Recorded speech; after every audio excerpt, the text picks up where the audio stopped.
Good morning friends. तो चलिए शुरू करते हैं। आज भी कोई स्टोरी लेके नहीं आई हूँ। आज हम सुनेंगे कुछ बातें जो ईश्वर को समर्पित करके ईश्वर के चरणों में समर्पित करते हैं। कुछ सच्ची और अनमोल बातें। तो चलिए शुरू करते हैं। प्रभु कहते हैं कि तू जब भी सोए तो सोने से पहले सबको माफ़ कर दिया कर, और मैं तेरे उठने से पहले तुझे जरूर माफ़ कर दूंगा। सबको पता है ना कि दुनिया में सबसे बात करने के लिए फ़ोन की ज़रूरत पड़ती है, और प्रभु से बात करने के लिए मौन की ज़रूरत होती है। और फ़ोन पर बात करने पर बिल देना पड़ता है, लेकिन प्रभु से बात करने के लिए दिल देना पड़ता है। मोह माया में फंसने वाला बिखर जाता है, और किसी ने क्या खूब कहा है, ईश्वर से जुड़ने वाला निखर जाता है। यही बातें, यही सोच हमें रखनी चाहिए। भगवान के पास दो शक्तियाँ हैं, एक है माया और दूसरी है भक्ति।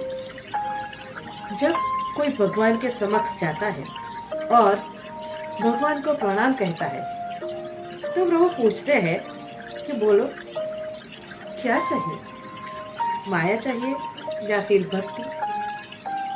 तो फिर भक्त पूछता है कि हे भगवान, भक्ति और माया में क्या अंतर है। तो भगवान बोलते हैं कि देखो, दोनों में सिर्फ और सिर्फ एक ही अंतर है।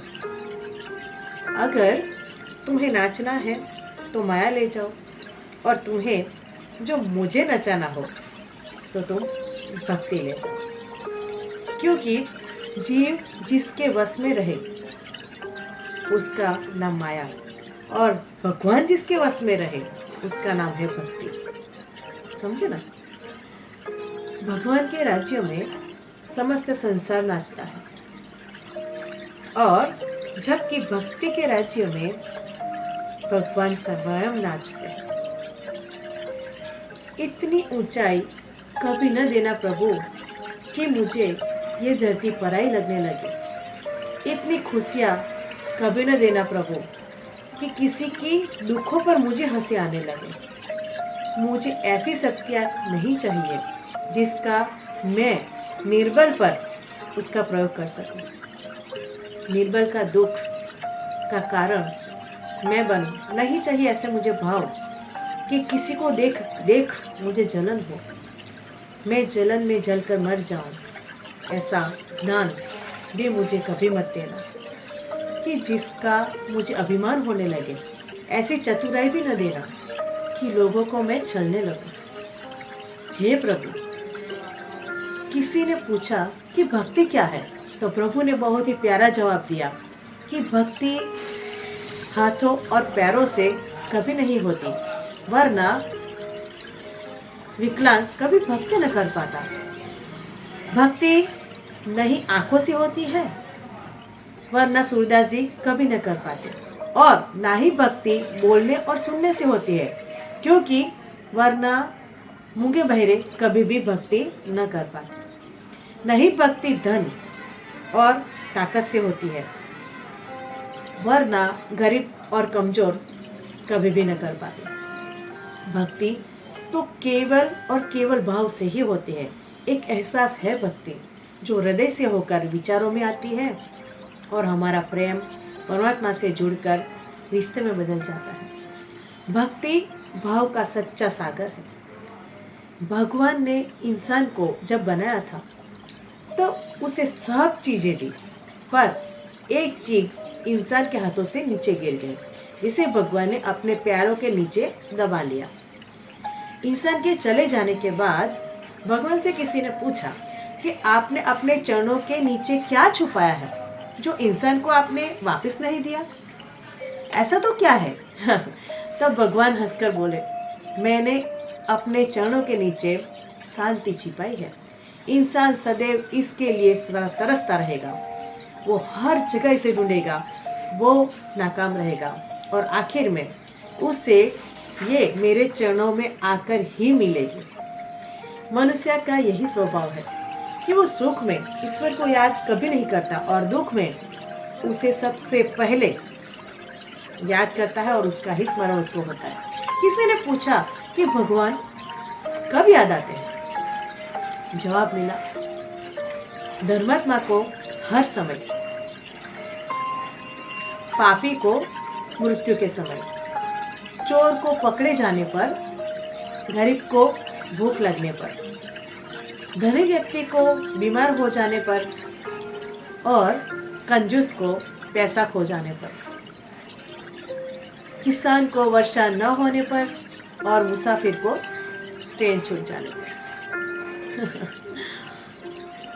व्यापारी को नुकसान हो जाने पर, विद्यार्थी को परीक्षा में असफल हो जाने पर, इंसान को विपरीत परिस्थितियों में ही भगवान याद आते हैं। दुख में सुमिरन सब करे, सुख में करे न कोई, जो सुख में सुमिरन करे, दुख काहे का होई।